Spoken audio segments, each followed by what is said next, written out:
Palestina, Bib. Palestina. Palestina. Terima kasih. Ini gimana nih Palestina terakhir kok Idul Fitri diembat juga sama Israel? Saya lihat sebenarnya kasus Palestina ini 6 bulan lebih ya. Di Gaza sudah hampir 40.000 orang syahid. Hampir 2 juta orang kehilangan rumahnya. Tapi yang saya heran kok negara-negara Islam di dunia ini, yang saya maksud negara Islam, negara mayoritas umat Islam ya, adem ayem aja. Masih sekedar pernyataan-pernyataan. Kecuali Iran sama Yaman yang melakukan aksi nyata. Ini jadi misdak pembenaran sabda Rasulullah SAW yang Rasulullah SAW mengatakan nanti tatada alaikumul umam kama tada'atil akalatu ila qas'atiha. Di akhir zaman kata Rasulullah SAW, umat-umat itu, bangsa-bangsa itu akan mengepung kalian sebagaimana orang yang makan mengelilingi sebuah nampan, dimakan gitu seenaknya. Sahabat tanya, ya Rasulullah, aw min qillatin nahnu yawma idzin ya Rasulullah, apakah karena kami sedikit hari itu kami, ya Rasulullah? Kata Rasulullah, la bal antumul katsir, kamu banyak gak sedikit. Ya, jumlah kita sekarang, kita hampir 2 miliar umat Islam di dunia. Bal antum walakinnakum ghutha ka ghutha'is sail, tapi banyaknya kalian kayak buih, nggak bisa mengendalikan dirinya, terombang-ambing kemana-mana mengikuti arus air. Inilah keadaan umat Islam saat ini. Ketika ditanya Rasulullah, sebabnya apa ya Rasulullah? Hubbud dunya wa karahiyatul maut. Luahan, cinta dunia, takut mati. Sebetulnya Pak Bambang, ya Allah, masalah Palestina ini, Israel kecil. Israel paling penduduknya 7 juta orang. Itu pun mereka pendatang. Negara yang sebelumnya gak ada. Dia dikelilingi negara-negara Arab. Negara Arab ini 24 negara lebih. Jumlah penduduknya 325 juta. Belum lagi negara-negara Islam non-Arab. Turki, Pakistan, India, Indonesia, Malaysia dan seterusnya. Kok nggak selesai ini, kita nggak bisa bela saudara kita yang di dalamnya ada tanah suci ketiga umat Islam. Ya, inilah di sini menunjukkan bagaimana pemimpin-pemimpin negara-negara Islam, khususnya negara-negara Arab yang ada di sekitar Palestina, udah dikuasai oleh hubbud dunya wa karahiyatul maut, sehingga nggak mau keluar dari zona nyamannya, padahal saudaranya lagi dibantai di depan matanya. Dan yang kita sayangkan lagi begitu ada, ya terlepas dari motif Iran ini dia melakukan serangan terhadap Israel dengan alasan karena kedutaannya yang dihantam. Kedutaannya dihantam di Damaskus ya. Tapi kan saya lihat ini Iran menjadikan itu sebagai peluang untuk hantam Israel. Pembenaran secara undang-undang internasional.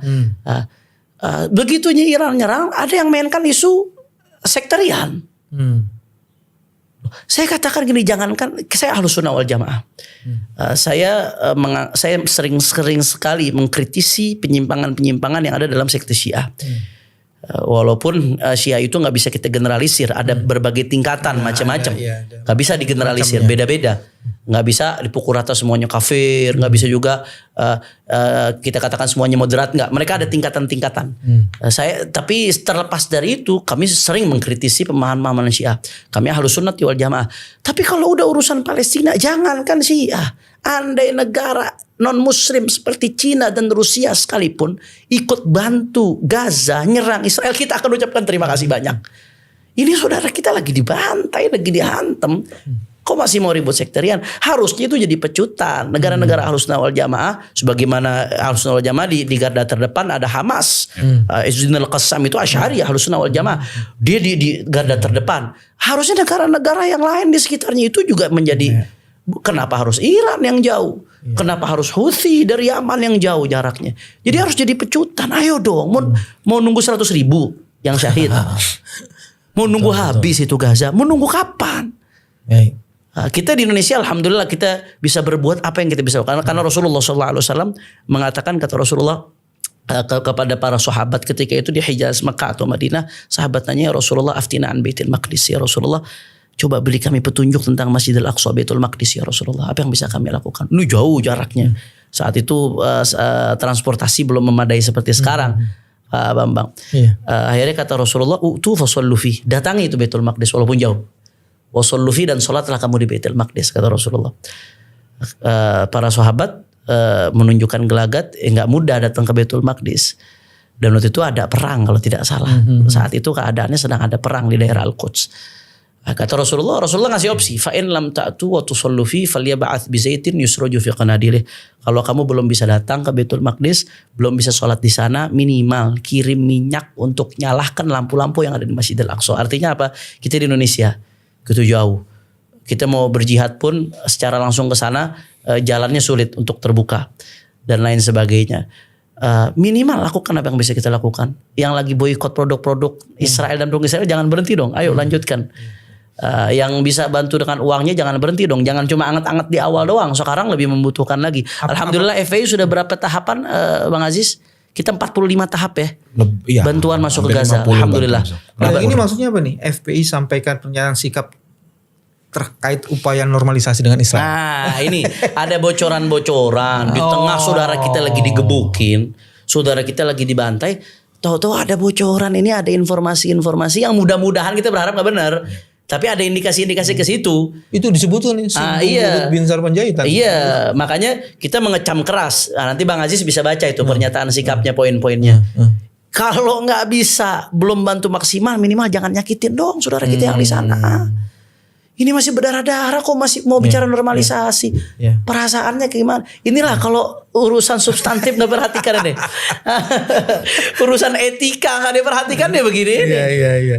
Padahal sebenarnya pemerintah sendiri mengatakan secara tegas belum ada itu. Betul. Dan siapapun yang berupaya melakukan normalisasi terhadap Israel hubungan, padahal Israel masih status dalam perspektif undang-undang dasar kita, Israel itu penjajah loh, kita nggak mengakui sampai sekarang. Artinya siapapun yang berupaya melakukan normalisasi dengan Israel, dia pengkhianat NKRI, dia pengkhianat undang-undang dasar 45. Karena dia menjadi temannya penjajah. Betul, jadi teman penjajah. Sikap kita tegas, makanya kita FPI mengecam keras Forum Persaudaraan Islam. Apa Mas Bang Aziz, poin-poin pentingnya apa tuh di situ? Ya, saya baca dulu. Iya, ini memang mesti ini bukan nih, baca sini nih. Iya boleh. Nih, yang pertama ya memang FPI dan sebenarnya ada 3 Pak Bambang dan pemirsa sekalian. Ada Front Persaudaraan Islam, ada GNPF Ulama, dan juga PLO 12. Nah, Tripila. Ketiganya ini dari elemen umat Islam. Ya, pertama menghargai dan mengapresiasi sikap Kementerian Luar Negeri yang membantah ya pemberitaan dari media Zionis. Jadi saya perhatikan memang beberapa itu informasinya dari media-media di Jerusalem Post dan sebagainya. Sedangkan dari yang seperti Al Jazeera, Al Arabia itu nggak mengutip itu, nggak ada. Hatta dari Washington Post nggak ada.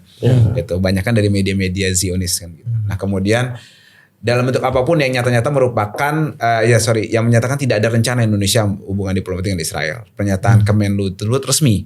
Akhirnya itu harus terus direalisasikan dan juga dipertahankan secara konsisten, termasuk oleh pemerintahan berikutnya, siapapun itu nanti. Kemudian yang kedua mengecam dan melaknat segala bentuk upaya normalisasi hubungan diplomatik dengan Zionis Israel dalam bentuk apapun yang nyata-nyata pengkhianatan terhadap Pancasila dan Undang-Undang Dasar 45. Menuntut pada Presiden Republik Indonesia untuk konsisten. Ya, presiden manapun yang sekarang akan datang gitu kan. Karena amanat Undang-Undang Dasar. Untuk membela perjuangan rakyat Palestina sesuai amanat konstitusi Undang-Undang 45 dan menarik diri dari segala perundingan normalisasi ya hubungan diplomatik dengan Zionis Israel yang merupakan suatu bentuk pengkhianatan terhadap konstitusi Undang-Undang Dasar 1945. Yang keempat, menuntut Menteri Perdagangan untuk mencabut surat keputusan Menteri Perdagangan nomor 23. Julhas. Ya, nomor 23 MPP 01 2001 yang ditandatangani dulu oleh bukan LPP. Zulhas, Dulu LPP dulu. LPP. 2001 ya. Surat itu menjadi dasar hubungan resmi perdagangan antara Indonesia dengan Israel. Oleh karenanya, selain mencabut SK dimaksud adalah menjadi kewajiban untuk segera memproses hukum terhadap upaya pengkhianatan yang dilakukan oleh menteri tadi yang telah melakukan pengkhianatan terhadap konstitusi Republik Indonesia. Paling tidak surat ini ingin mengingatkan ya supaya konsisten. Yang kelima, siapapun upaya pelaku yang mengupayakan untuk normalisasi hubungan diplomatik dengan Zionis telah melakukan perbuatan tercela dan kejahatan, bukan hanya terhadap rakyat Palestina tapi juga terhadap bangsa dan konstitusi Indonesia yang bila dilakukan oleh presiden, wakil presiden beserta kroninya maka cukup untuk ada pemakzulan. Kemudian menyuruhkan kepada seluruh umat Islam dan seluruh elemen masyarakat Indonesia untuk mewaspadai dan mencegah serta membersihkan upaya-upaya operasi hasbara dari bumi Indonesia, yaitu modus operandi berupa operasi media untuk memutarbalikkan fakta melalui opini publik gitu kan, yang memang dilakukan oleh pihak-pihak tertentu yang support Israel dalam hal ini. Sampai sekarang tuh boikot masih nggak sih? Harusnya masih. Kalau saya pribadi dan kita keluarga besar FPI secara umum masih. Karena boikot ini bukan hanya kewajiban moral, tapi kewajiban syar'i. Di Indonesia ada fatwa MUI. Oh iya betul, ada fatwa MUI. Jauh sebelum fatwa MUI itu ulama-ulama besar Timur Tengah seperti Al-Allamah Syahidul Mihrab, Syekh Muhammad Sa'id Ramadan Al-Buti dari Suriah itu sudah mengeluarkan fatwa. Beliau wafat tahun 2012. Sebelum itu sudah mengeluarkan fatwa yang isinya muqata'at al-muntajat al-israiliyah wal amerikiyah wa ghairiha min ad-duwal ad-da'imati lil ihtilal fardhu ain. Boikot produk-produk Israel, Amerika dan semua produk yang produk negara-negara yang mendukung Israel itu hukumnya fardhu ain. Fardhu ain ini sama seperti sholat hukumnya. Artinya bukan pilihan. Boikot ini bukan pilihan. Boikot ini bukan sekedar dorongan moral tapi kewajiban syariat. Kalau sudah tahu tetap beli produk mereka ya dosa hukumnya. Ya kecuali dalam batasan-batasan darurat atau memang nggak ada produk lain itu lain cerita. Karena ya kita secara nggak langsung kan ada kontribusi sedikit atau besar. Bukan soal sedikit atau besar tapi kontribusinya itu seperti dulu di zaman Nabi Allah Ibrahim alaihissalam. Ketika Nabi Allah Ibrahim alaihissalam dibakar oleh Raja Namrud dengan api besar. Itu ada binatang kalau tidak salah burung atau katak gitu. Dia berusaha memadamkan api, ditiup. Padahal apinya besar. Api itu di kitab tafsir disebutkan besar sekali. Kok burung katak berusaha niup? Kan nggak ngaruh, nggak ngefek.